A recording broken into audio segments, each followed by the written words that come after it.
Je suis sur la Fauconnière depuis 2003. Ça fait quasiment 20 ans que je suis sur ces écoles, Marie Curie, Marc Bloch. C'est difficile de voir le lieu, l'espace disparaître. C'est pas une destruction comme on voit parfois à la télé, à la dynamite. Elle disparaît pas d'un coup. Elle agonise petit à petit. On la voit perdre en hauteur, perdre en largeur, partir en poussière. Donc c'est dur parce qu'on a vécu des bonnes années, même si ça a été parfois difficile. Mais globalement, c'est des bons souvenirs qu'on a dans ces vieilles écoles. Et c'est compliqué de voir des écoles disparaître. Alors bon, par contre, on est bien installé dans ces nouveaux locaux, donc ça fait passer la chose. C'était le 23 août et on est arrivé dans une magnifique école, majestueuse. On dit, hein, c'est un ovni à la Fauconnière. Elle est magnifique de tous les côtés, de par ses couleurs, de par ses dimensions, de par ses matériaux. Donc on est vraiment satisfait d'évoluer dans cette école. Elle est très grande. On a même eu peur de s'y perdre en début d'année. Bon, c'était pas le cas, mais voilà. La philosophie de notre école. Eh ben, vraiment essayer de donner sa chance à tout le monde, d'être dans un espace où on peut parler, s'exprimer, exprimer ses idées. On essaie d'apprendre à respecter son voisin, à échanger avec lui, autrement que par les coups. Donc on essaie de mettre en place tout un tas d'espaces de parole dans les classes ou entre les classes avec les conseils de délégués. Justement la pédagogie coopérative, restaurer la démocratie à l'école, faire parler davantage les élèves, tout en restant aussi strict, mais à l'écoute. On avait essayé la méthode un peu peut-être militaire, un peu dure, ça fonctionnait pas, et donc il fallait trouver une alternative. On va pas dire que tout était merveilleux tout d'un coup et que les élèves voilà, étaient si gentils que ça, mais ça c'est petit à petit une relation de confiance qui s'est instaurée avec les élèves, avec les parents. C'était un pari risqué d'ouvrir une école en REP de 300 élèves. Et là, je pense qu'il y a l'effet nouveau bâtiment qui joue aussi. Dans un bâtiment magnifique comme celui-là, ça impose le respect et je pense que les élèves se sentent valorisés de cette manière aussi. Et puis on essaie de faire la part belle aussi aux arts, que ce soit les arts visuels, le chant, peut-être le théâtre aussi l'an prochain.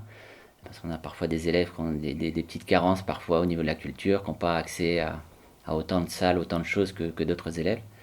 Et on essaie de faire en sorte que l'école, on s'épanouisse au niveau culturel. J'habite à la Fauconnière depuis 82 à maintenant. Ça fait 39 ans.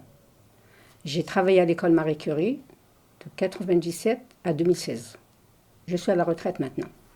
Mais vu que j'ai travaillé à Marie Curie, j'ai passé de bons moments. Soit avec le directeur, avec tout le monde, avec le personnel, tout le monde, tout le monde.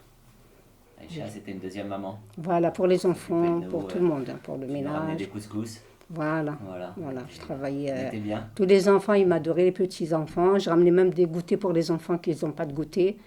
Et quand ils ont pas leur manteau, j'allais les chercher où ils sont passés les manteaux. Quand ils perdent leur manteau, je vais les chercher.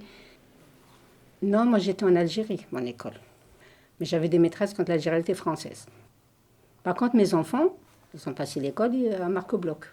Ben, l'école, nous, dans le temps, quand on était jeunes, les parents, ils ne laissaient pas une fille rester à l'école longtemps. Quand elle est jeune fille, il faut qu'elle reste à la maison. Donc moi, j'étais à l'école jusqu'au CM1. Mes parents, ils m'ont arrêté, ils m'ont arrêté, je n'allais plus à l'école, je restais à la maison. Voilà. Donc j'ai pas fait beaucoup d'études, mais je me débrouille quand même. Je n'ai pas été jusqu'en 6e ou CM2, CM1, ils m'ont arrêté l'école, mes parents. Voilà. Là maintenant, il y a des choses que j'arrive pas à faire. C'est mes filles qui m'aident, par exemple, à remplir les papiers ou faire des choses comme ça, c'est mes enfants. Pour moi, un bon prof, c'est un prof qui est sévère avec les enfants. Parce que quand les enfants ils voient que le prof il n'est pas sévère, ils font ce qu'ils veulent, les enfants de la classe. Une fois, c'était la craie. À chaque fois que je montais dans la classe, je trouvais de la craie rouge de toutes les couleurs. Qu'est-ce que j'ai fait? J'ai regardé dans le casier de la personne, j'ai trouvé. J'ai été voir M. Breton, dans le temps c'était M. Breton. Je dis voilà ce qui se passe. Il y a quelqu'un qui joue avec la craie. Chaque fois que je monte le soir, il y a plein de craie sur la table. J'ai dit le casier tel. Bon, il a chopé les deux. Ils m'ont fait un mot, excusez-nous et tout ça. Ils se sont excusés, puis ils ont demandé pardon. Depuis, ça ne s'est pas reproduit. Voilà. C'est un bâtiment qui grouille de vie. Il y a à peu près 300 élèves, il y a des enseignants de partout, il y a des agents communaux de partout. Voilà, c'est une usine, c'est une machine. Vous voyez, on est mercredi, il y a toujours des gens qui passent. C'est une machine à vie, l'école Marc Bloch. C'est le mouvement perpétuel. Si on ne l'avait pas inventé, bah, le voilà.